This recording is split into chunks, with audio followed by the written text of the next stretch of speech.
Good evening. You're watching the main news on HKIBC. I'm Sarah Wong. Here's a look at tonight's top stories. Countries around the world race to seal their borders amid the emergence of a powerful COVID variant. In Hong Kong, the anti-discrimination watchdog calls on government to help those who are unable to use LeaveHomeSafe app. And billionaire Macau businessman Alvin Chau is believed to be arrested for running an illegal gambling syndicate. Borders around the world are closing fast after a mutated COVID variant called Omicron were detected at more countries. The strain, which was first reported in South Africa, also renewed calls to tackle vaccine inequality.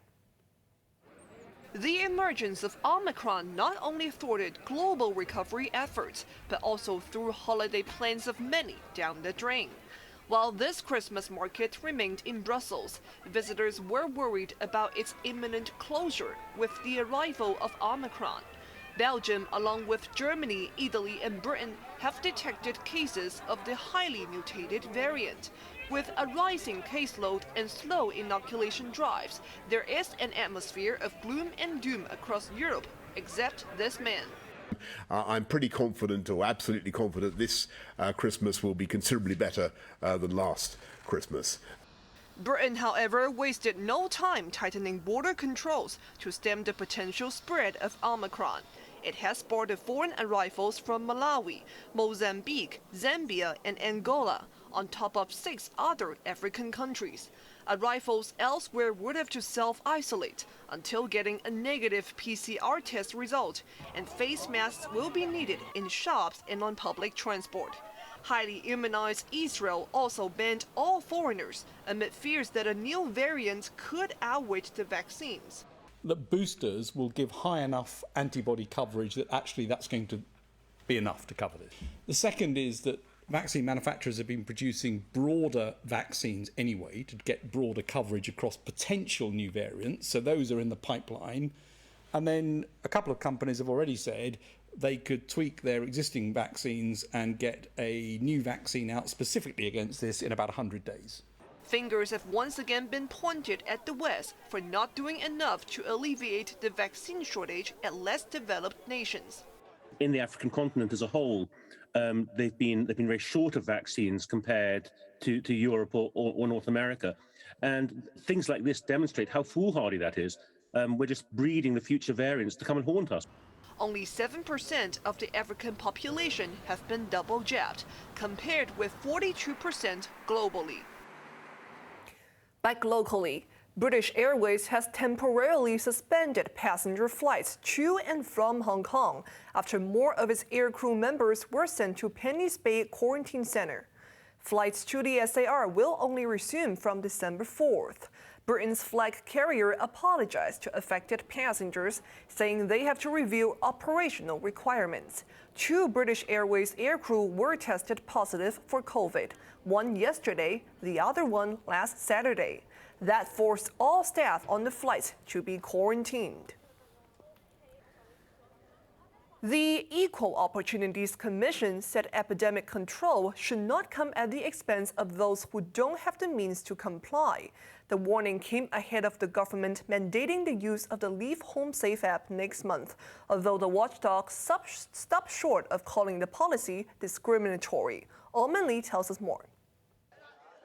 Starting December 9th, use of the LeaveHomeSafe app will become mandatory at all restaurants and most non-essential venues, such as gyms, cinemas, beauty parlors, and so on. That's on top of all government premises, including wet markets, starting this month. A scan of the QR code may be a simple gesture for most people, but could prove to be a nightmare for those with disabilities. The Equal Opportunities Commission said it has received several complaints and inquiries from concerned groups. Chairman Ricky Chu admitted those who are visually impaired may not be able to use the app without help. He urged the government to be more thoughtful to these groups, but played down allegations of disability discrimination. The The looming mandate also makes it tricky for the homeless and the underprivileged who cannot afford a smartphone.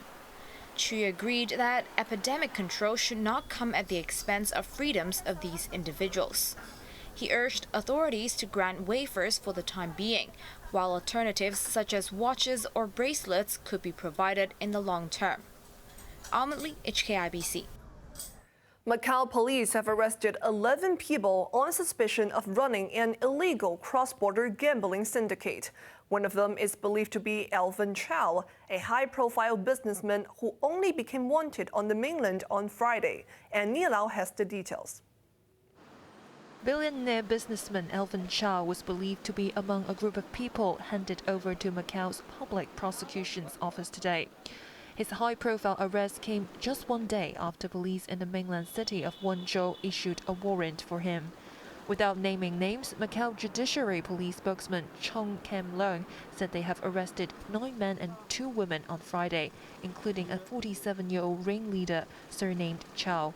But Chong brushed aside repeated questions on whether they were instructed by the mainland to bring the suspects into custody. He insisted the force began investigating the syndicates from August 2019 and gathered intelligence on their own. He admitted exchanging information with law enforcement agencies around the world, including that of the mainland. Police said the suspects have confessed to running overseas gambling operations and accepting telebets, but were otherwise uncooperative. Over 3 million patakis and computers were seized. Chau, who made his name by operating VIP junkets at casinos, is the director and chief executive of Sun City Group, a resort operator listed in Hong Kong. He is accused of providing remote betting services and wire transfers for more than 80,000 clients on the mainland, where gambling is banned. It remains unknown whether he would be handed over to Wenzhou authorities. Nilau, HKIBC. Hong Kong holds the crown for the longest life expectancy in the world, and it doesn't seem to be ready to relinquish the title soon. Welfare Chief Lau Chi-kwang said baby boys born last year could likely live up to 100 years and called on people to plan their retirement early. Elman Lee explains. A baby boy born last year will likely live until 2120, according to a rough estimate by the welfare chief. Writing on his blog, Lau Chi-kwang acknowledged that's almost 20 years longer than the official projection, which stood at 82.9 years. But he insisted the official figure likely lagged behind the times because of the declining mortality rate. According to the latest mortality trend report, the death rate went down 43% between 1986 and 2020. That means Hong Kong will be home to more and more centenarians if the downward trend continues. While there were about 9,400 centenarians in Hong Kong as of last year, the 100-year-old club will quadruple to more than 40,000 by 2055. This further reinforces Hong Kong's status as the place with the longest life expectancy in the world. But that will also add to the government's burden on welfare expenditure, which has grown from $15.1 billion in 2017 and 18 to $20.8 billion the past financial year, a 28% jump. On that note, the welfare chief urged everyone to consider the public annuity scheme, saying it ensures a stable financial income for retirees. Ultimately, HKIBC. Another wild boar was captured and killed last night, but not after it led police and animal control officers on a wild goose chase. Authorities insisted the pig was severely injured and had to be put down. And Nilau has more. Amateur footage captured the moment animal control officers rounded up a boar which had ended up inside a Tin Hau residential complex following a wild chase. The location was not far from where a policeman was attacked by a wild pig earlier this month. Armed with dart guns, officers from the Agriculture, Fisheries and Conservation Department fired shots laced with anesthetics. The animal lost its consciousness within a minute and was taken away. Police were alerted at around 11 last night that the boar became wedged in between railings on Tin Hau Temple Road. But before officers arrived, the boar had broken free and ran into a nearby residential block. Policemen tried to seal the building's entrance with riot shields, but the animal, weighing 60 kilograms, managed to escape to another residential tower. Its hind leg visibly injured, the boar limped around the lobby. Before dashing off once again and was nearly hit by a taxi. The situation was eventually under control after AFCD officers arrived. The department said the boar suffered severe injuries and was put to sleep.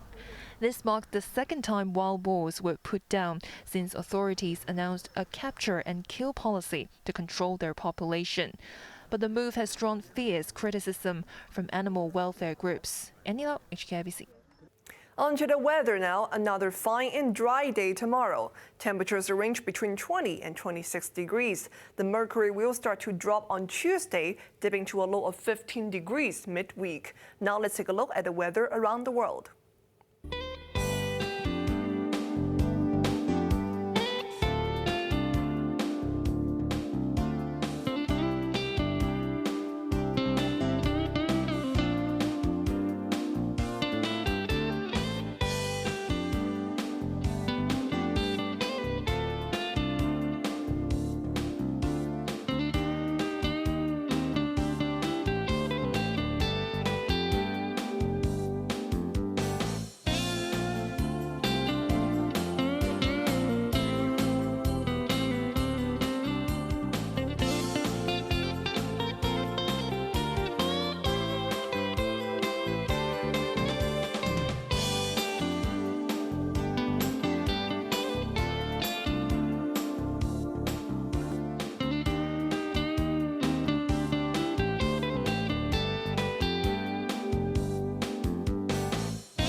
That's our main news for Sunday night. Join us for more news at 11.